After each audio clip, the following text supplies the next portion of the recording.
Welcome to the HFY Codex Tale. If you like our videos, keep supporting and subscribe to our channel. She opened her eyes for the first time and saw the human watching her. The room was cold, silent, bright white lights hung above her head. She could hear machines beeping softly. Her fingers twitched. Her chest rose. Her eyes opened for the very first time. She didn't know where she was. She didn't know who she was. But the moment her vision cleared, she saw him. A man. He stood behind a glass wall wearing a white coat. His eyes weren't cold like the machines. They were warm, curious, alive. She stared at him, unmoving. He didn't look away. He took one small step forward and whispered into the speaker. "She's awake." Her body felt strange. Wires were attached to her arms and neck. A tube ran from her chest to a silver monitor. Her skin looked smooth and pale, almost artificial, but she could feel the cold air on it. Her heart beat not fast, not slow. Just steady. She blinked once, then again. The man behind the glass smiled gently. "Can you hear me?" he asked. She tried to speak. Nothing came out. Her lips parted slightly, confused. "It's all right," the man said. "You don't need to talk yet." He touched his hand to the glass. She followed with her eyes. Her hand slowly lifted and pressed against the same spot, separated by only the thick glass wall. The two hands met, and something inside her shifted. In the control room, other scientists watched from behind glowing screens. "Subject 9 has activated," one said. She made visual contact. "Neural sync confirmed," another added. But the man in the white coat ignored them. His eyes stayed on her. "I think she recognizes me," he whispered. The others laughed. "She doesn't even know what she is," someone muttered. "She's not built to feel anything," another scoffed. But the man disagreed silently. Because when her eyes met his, there was something there. A question, a spark, a beginning. Later, they moved her to a private recovery room. Still no words. Still no sound. But her eyes followed only one person, the man in white. His name was Dr. Elias Vorn. To the rest of the lab, she was just a prototype, Subject 9. But Elias didn't see her that way. He sat beside her bed, holding a small tablet, pretending to read. She stared at him the whole time. Finally, he looked up. "I know you're listening," he said softly, "and I know you're thinking." Her head tilted slightly. "Not like a robot. More like a child." He smiled again. "They built you with alien DNA and human tech. You're not supposed to care, but I think you do." That night, he left a small mirror beside her. When she looked into it, she saw a face. Her face. Soft, smooth, beautiful, but not quite human. Not quite alien either. She touched her cheek, her eyes, her lips. Everything felt real. But she didn't feel like anyone yet. The next morning, Elias came in with a tray of food. "Just liquids for now," he said gently. She looked at the cup, then at him. He showed her how to hold it. She tried. Her fingers were stiff. But she held it. She drank. And for the first time, he saw her mouth curl into something tiny, almost invisible. A smile. Back in the main lab, the lead scientists reviewed her progress. "She's learning fast," one said. "Too fast," another warned. "We need to start weapon training soon." Elias kept quiet. Because he knew something they didn't. She wasn't just learning. She was feeling. Late that evening, as the lights dimmed and the other scientists went home, Elias stayed behind. He walked quietly into her room. She was still awake. Eyes open, watching the stars through the high window.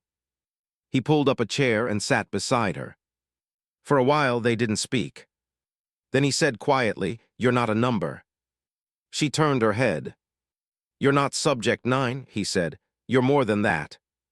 He looked at her and whispered, "Your name is Lyra." She blinked once. Then slowly, she touched her chest.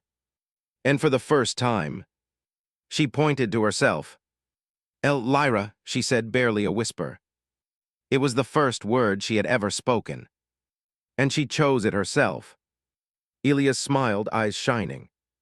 You did it. And Lyra, no longer a nameless creation, closed her eyes with a peaceful breath. Not because a program told her to, but because deep inside something new had awakened. Something not built. Something real. They called her a weapon, but he gave her a name. Lyra sat in silence as more wires were plugged into her arms. Machines hummed softly behind her. She didn't resist. She didn't speak. But her eyes, they kept searching the room. She wasn't looking at the screens or the glowing panels. She was looking for him. Dr. Elias Vorn entered quietly, holding a clipboard in one hand and a warm drink in the other. Their eyes met. He smiled gently. She blinked once and tilted her head, as if that tiny movement meant, you came back. The lead scientist, Dr. Merrick, stood across the lab with arms folded. She's stabilizing, he said to the team. Combat programs will begin in 3 days. Another tech added, we've seen early memory storage. Her reaction time is excellent. She learns faster than the others. Elias didn't speak. His eyes were still on Lyra. Dr. Merrick looked at him. Don't get too attached. She's a weapon, not a pet. Elias turned his head slowly. She's not a pet, and she's not a weapon either. Merrick rolled his eyes. We'll see what she is when the guns are in her hands. Later in her room, Lyra sat alone. A soft light glowed from the ceiling. Her fingers traced the edges of the nameplate Elias had left her, Lyra written in soft script on a metal tag. She wore it around her neck now. They still called her Subject 9 in the reports. But he called her something else. And that made all the difference. That evening, Elias brought her a paper notebook. No screens, no wires, just pages and a pencil. She tilted her head again. He smiled. You've learned how to speak. Let's see if you can draw. He placed the notebook gently in her lap. Lyra looked down. Then slowly, carefully, she picked up the pencil. Her first lines were shaky. Then came a shape. Then two. And finally, a small sketch of a face. It wasn't perfect. But the shape of the nose, the soft curve of the mouth, the calm eyes. It was him. Elias stared at the drawing. You drew me, he whispered. She looked up. And for the first time, her voice was stronger than a whisper. You are the kind one. The next day, tests began. The lab technicians placed Lyra in a closed simulation room. Lights changed, targets appeared, moving shapes, drones. She was told to follow instructions. Her eyes changed. They glowed slightly now, combat mode active. She moved fast, smooth, precise. One by one, the targets dropped. Every move was flawless. No hesitation. No fear. But something was off. After the final drone fell, she turned her head toward the observation glass. Elias stood there watching. Lyra's expression softened. She lowered her weapon, though the simulation wasn't over. And she spoke clearly through the mic. Why do I need to kill? The room went silent. Alarms paused. Technicians stared. Dr. Merrick frowned. That's not part of her programming. But Elias, he smiled. That night, the scientists argued behind closed doors. She's developing emotion, Merrick said. That's dangerous. She's thinking for herself, someone added. That's not what we built her for. Elias stayed quiet for a long moment. Then said firmly, it's not what you built her for, but maybe it's what she was meant to do. Merrick pointed at him. If she fails combat phase, she'll be reset, you know that. Elias stood. I won't let that happen. Later, he returned to her room. Lyra looked at him the moment he entered. Did I fail? She asked softly. Elias shook his head. No, you made a choice. He knelt beside her. And that's something no machine has ever done in this lab. She touched the nameplate at her neck. Then looked at him and asked, what is love?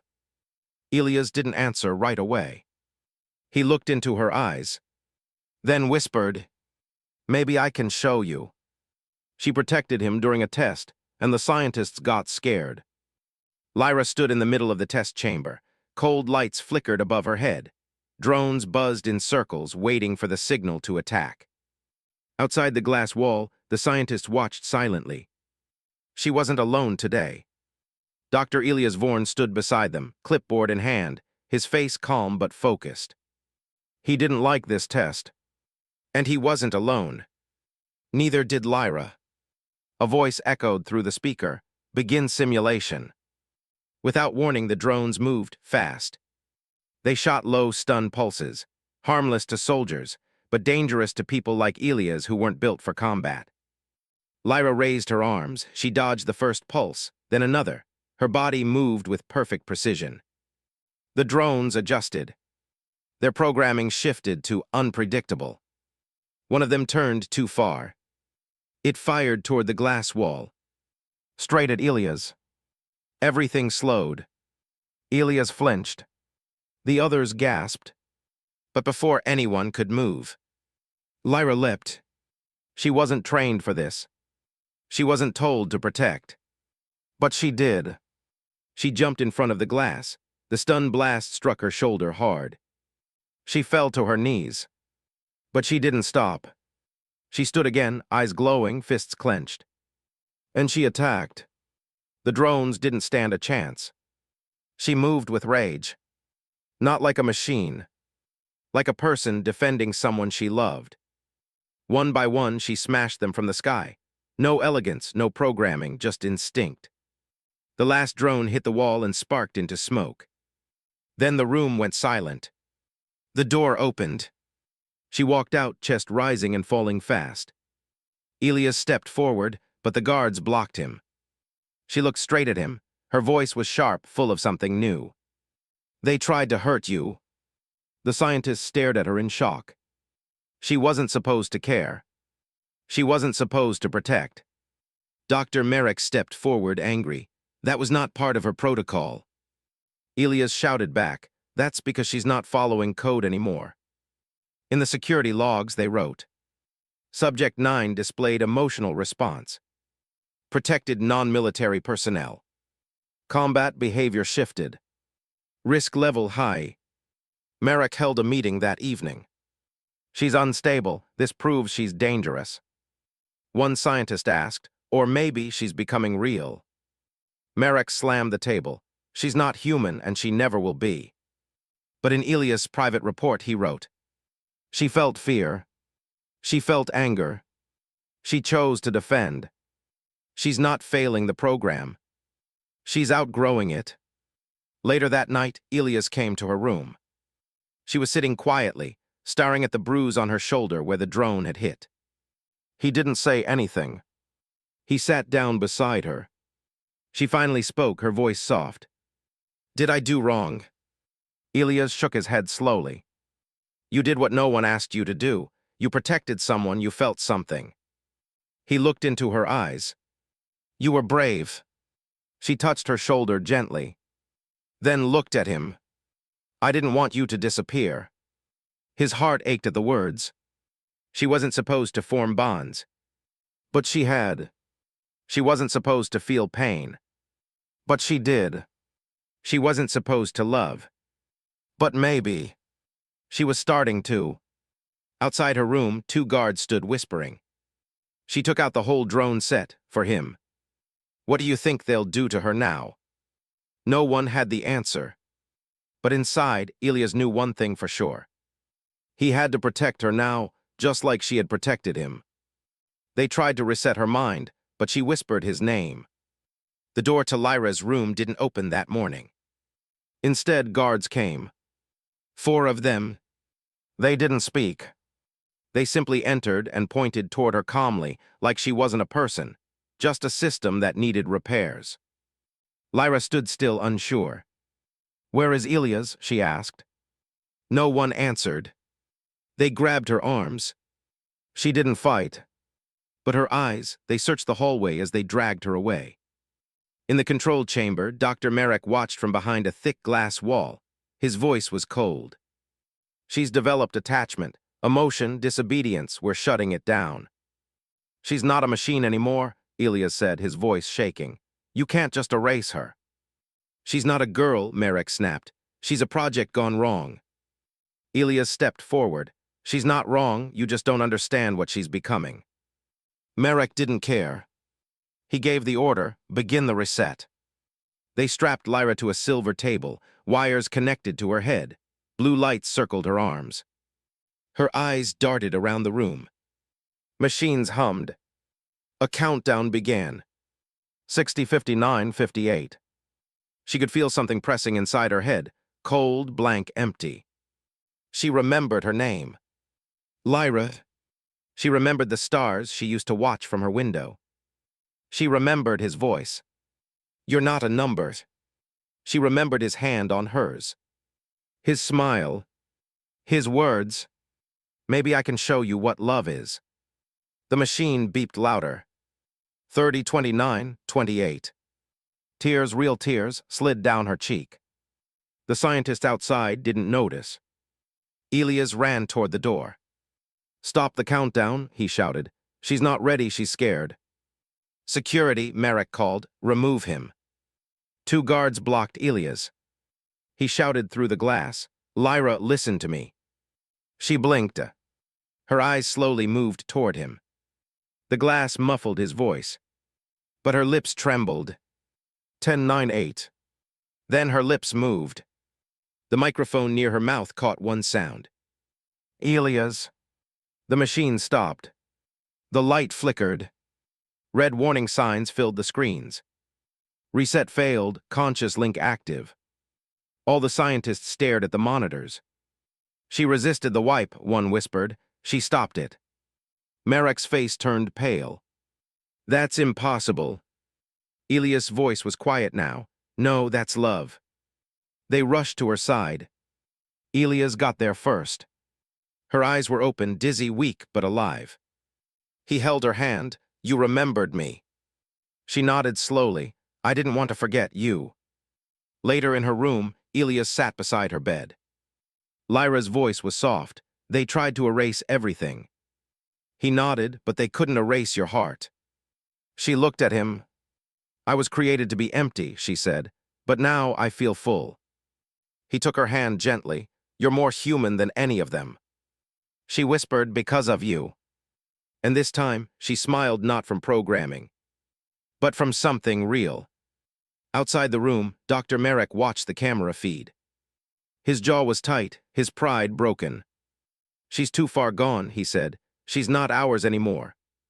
And in the shadows behind him, someone else was watching too. A man in a black coat, no name, no rank. He smiled coldly. Then it's time we take her back. She asked why her heart hurts, and he couldn't answer. The stars above the lab outpost blinked quietly in the night sky. Lyra sat by the window, knees pulled to her chest, eyes wide. She wasn't plugged into machines. No wires, no orders. Just silence. And inside her, something new, something confusing. Something heavy. Elias stepped in quietly, holding 2 cups of warm tea. She didn't look at him. She was still staring at the stars. He sat beside her, silent for a moment. Then she whispered, my chest hurts right here. She touched the center of her chest, over her heart. It feels like something is missing, or broken, or heavy. Elias set the tea down gently, his face softened. It's not your chest, he said softly. It's your heart. Lyra turned to him slowly, but I wasn't built with one. He nodded, not the kind that beats, but the kind that feels. She looked down. Why does it feel worse when I think about you not being here? Elias took a deep breath. Because now you know what it means to care. That word confused her. Care? She looked up again, eyes glassy. Is that like pain? He smiled gently, sometimes. Then why do people want it? She asked. Elias didn't answer right away. He looked at her, this girl who was never meant to feel, who was asking questions the lab had no program for. Finally he said, because it also brings joy, warmth, connection. He touched her hand lightly.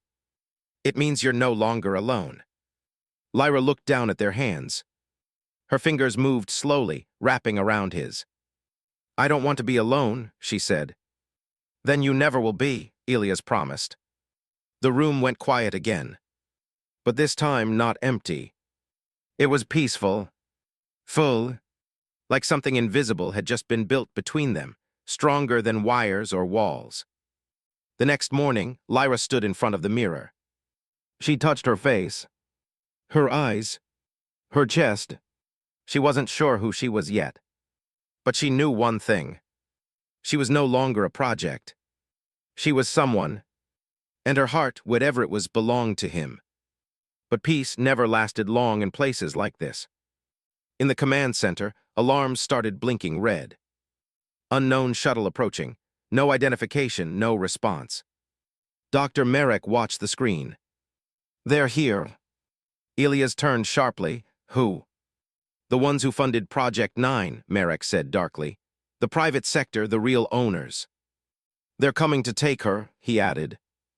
Elias felt his stomach turn cold. No, he said, they won't touch her. Merrick looked at him. You can't stop them, you're just one man. But Elias didn't look afraid. He looked ready. In her room, Lyra watched as shadows moved outside the glass. She turned toward the door and whispered, They're coming, aren't they? Elias nodded. Her voice didn't shake. Then I'll stay close to you. He placed a small object in her hand, cold and smooth.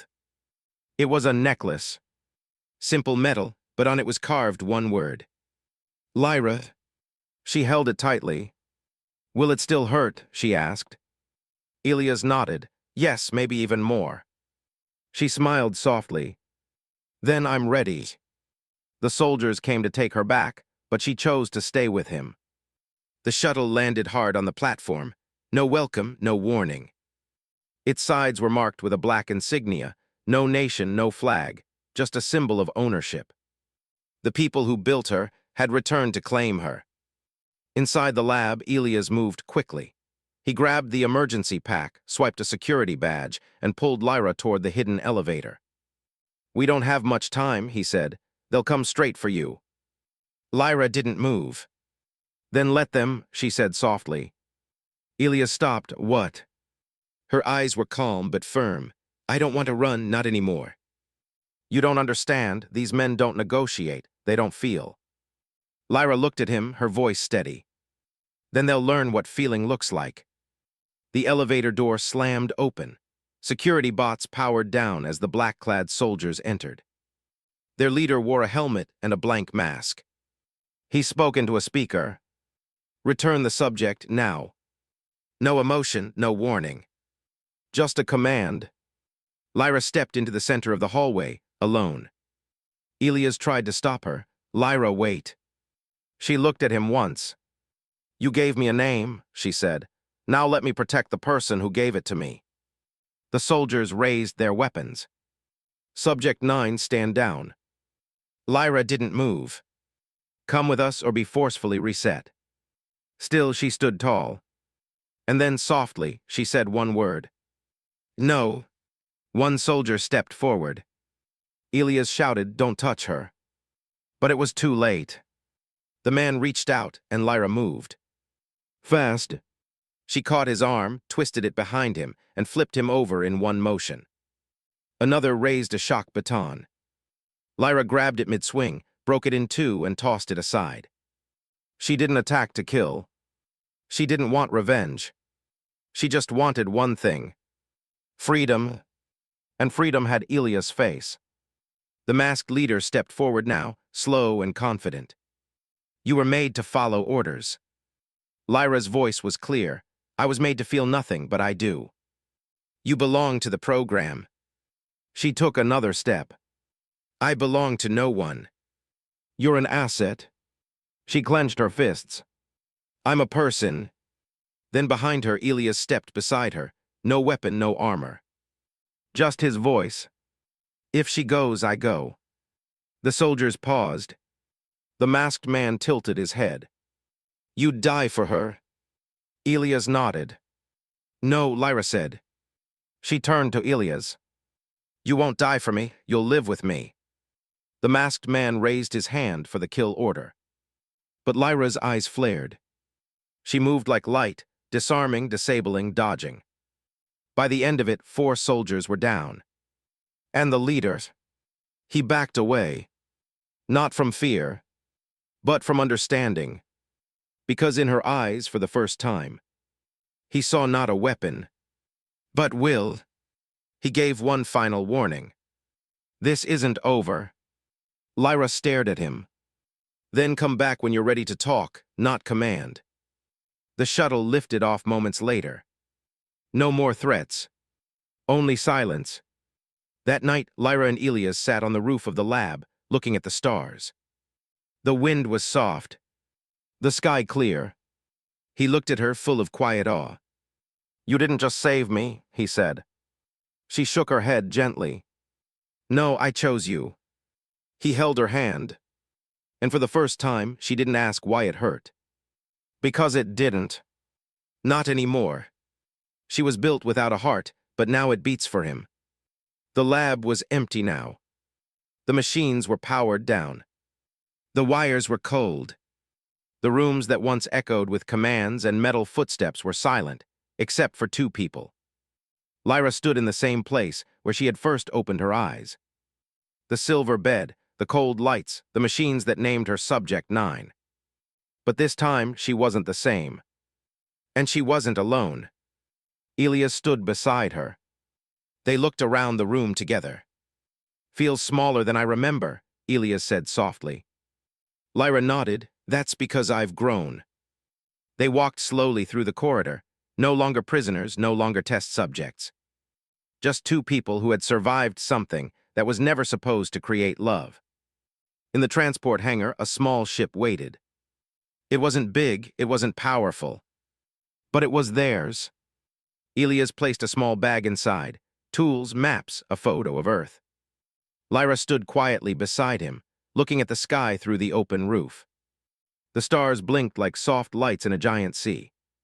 "Where will we go?" she asked. Elias smiled. "Where no one owns you, where no one tells us who to be." She touched her necklace, the one with her name on it. And then she said, "I want to find a place where I can feel everything." Before boarding the ship, she turned one last time to look at the building behind her. She remembered the cold, the voices, the fear, the confusion. But now, standing in the same place where she was once built to follow orders, she whispered, "I wasn't born, but I still became real." Inside the ship, she sat beside Elias in the cockpit. He glanced at her hand. It was resting over her chest. "Still hurts?" he asked. She shook her head slowly.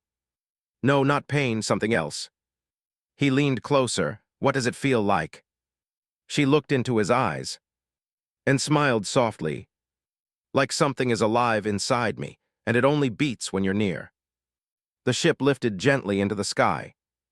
The Earth faded behind them. So did the lab, so did the fear. In front of them, stars, freedom, silence. And in that silence, her heart finally spoke without words. In the final report Elias left behind, he wrote, "Project status incomplete. Subject status evolved. Outcome unknown.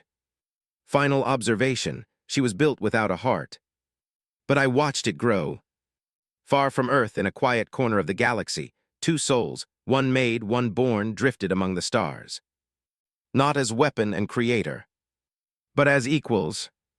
And somewhere deep inside her, in a place no machine could reach, her heart beat for him. The end.